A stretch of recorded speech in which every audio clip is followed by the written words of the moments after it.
Sure, it's Robert Singer, Robertsinger.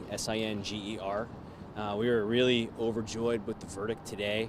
Obviously, we didn't win on everything, but I think the one thing that showed everybody was that the government's evidence was really not that convincing. The only thing Mr. Bongiovanni got convicted of was taking a file from the DEA office home to his house.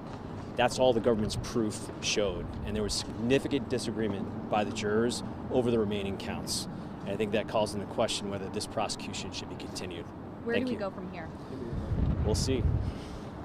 What are you going to do in terms of, the prosecution indicated that they do want to retry. What is your reaction to that? I'm not terribly surprised, but in the end of the day, we think there's some significant speedy trial concerns that have to be resolved before we even get to that point. And how's your client feeling today?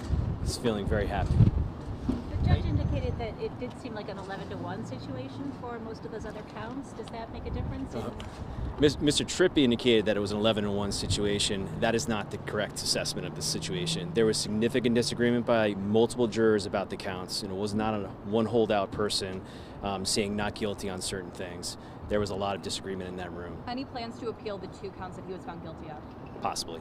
What do you make of these statements that on the jury note that I knew he was guilty from day one? You have to prove to me that he's innocent. Does that concern you? They're concerning, but we'll address that at the appropriate time. Now, Mr. Bongiovanni is going to be released with an ankle monitor. Is that correct? For now, yes. Okay. And can you? And is he coming out now, or? He's got to have that set up first. That takes a little while. Correct. Okay. But did he say anything to you afterwards? Congratulated us. Yeah. I'll let Mr. McKay take that. He's happy with the results. We're happy to move forward with this. What's the potential maximum sentence and minimum sentence for the counts that he was convicted? There's no minimum. The maximum is 20 years. 20 years for the files For the obstruction count. obstruction? Okay.